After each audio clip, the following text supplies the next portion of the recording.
Brad Williams, Labor Compliance Group, CPRs, your certified payrolls. What are you going to do? How you go about completing them? What are the steps? It's pretty straightforward. You're going to need a ton of information, and I'm going to point that out to you. Again, for those of you that may just have stumbled upon this site, this is just a test site. And if you're interested in how I set it up, just check out the other videos related to setting up your DIR registration, etc., etc. Now we're going to talk a little bit about certified payrolls. Once you're up and running, you're going to go through and submit your either weekly, bi-weekly, or monthly certified payrolls. And what you're going to do is you're going to hit that submit button I just did. And here is the layout. It's all information driven. And I'll just walk you through. There's two different ways to do this. There's an XML format, and I'm not going to talk about it because if you don't understand XML, then it's foreign language. But for those of you who are manually inputting your certified payrolls, this is what you're going to do. And the majority of you who are not using a third-party certified payroll system, then this will apply. Here's your payroll setup. You're going to have your regular, your non-performance. Is this the final product? It's self-explanatory. It's really simple. Again, you're just going to need to dot the I's and cross the T's, and you're going to have all of your data available. In other words, your payroll information for all of your employees. So just prepare ahead of time. And you're asking, well, Brad, what information do I need? Hence, that's why I'm putting this together. Is this the final? No. A contract with, and again, you're going to have to go through and you have to be patient because in some cases, they're asking for who are you tied to? And then here's your contract with, and you're going to have to do this. And there's no way to type in, well, let's go ABC. You can do some hints here. You can't. Remember I said you're going to need to know some information. Well, in this case, you're going to need to know the contract with by name. I've been stating you're going to need the project ID number. Well, here DIR is going a different route. And now you have to have a contract with, and could be the general contractor. It could be the city of whatever. So you're just going to need to tie, you can see here, you're going to need to know who you're doing business with. Again, there's a little consistency here, and this should be by DIR number, project ID. If you have multiple contracts, you're going to need to have a cheat sheet because if you have multiple players putting in payroll setup, all that information needs to be available. And then select a report type, that's self-explanatory, your dates. Be sure to properly input this information. Select the previous CPR submission to pre-select employees. So here, if you have other project information, then try to tie it as much as you can. Otherwise, you're going to have to manually do this. So with that being said, they won't allow you to move forward. So you're going to have to put together contract with, and I'm just going to go whatever. And then you're going to have to put in some dates, and then you just put in whatever. Okay, so if you have this month or the last 2 weeks, just put in the last 2 weeks, and you can see now you can move to the next step. The next step, and you're going to now look at, you have to enter this box here, so you're going to have to go one employee at a time. If you need to add an employee, you can do it here. That's a nice little feature. And then you have filters here, and you can check out your different stuff over the term, short term or long term. So in order to get to the next two, clearly you're going to need a large screen in order to do this. You can't do this on your cell phone. You're going to have to hit next step. Then you're going to go through once again, and it doesn't autofill. So you're going to need check number. So there's one bit of information you're going to need to input. You're going to need to put the craft, carpenter, and classification, carpenter, level, journeyman. You're just going to enter the hours, 8, 8, 8. And then you're going to put any overtime. And then you're going to add fringe benefit plan, or do you go directly to the worker? In other words, you have two methodologies here. If you're taking advantage of fringes, in other words, you're taking advantage of the credit, then you're going to click this. If not, it's called paying all of the compensation directly to the worker. They call it paying it cash.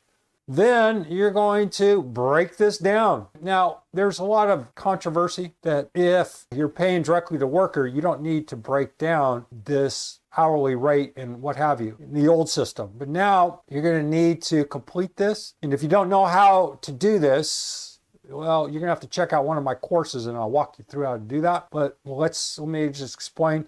So we'll go $55 an hour. Be careful. You notice how I entered that information? That trailing zero is problematic. So you're gonna have to delete that. Then you're gonna have to enter this other information.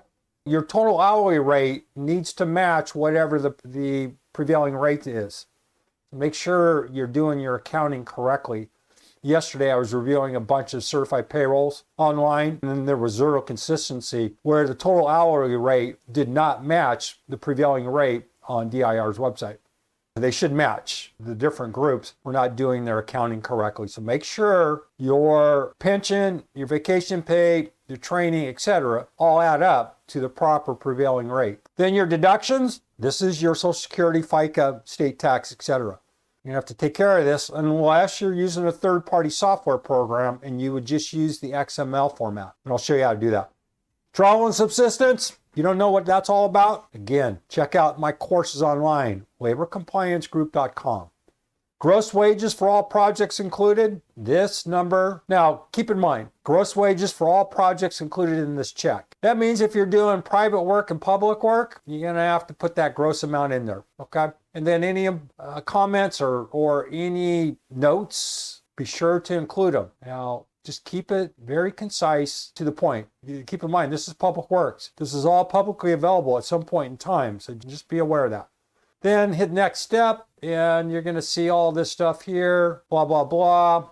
Edit employee selection. So now you can go back, and if you need to edit this, I don't know why that's there, because now you're stuck. How do you get out of here? You don't. So go back, hit Bob Carpenter. What I did is I hit payroll information, Bob Carpenter, and it takes you back here. We're back to where we were.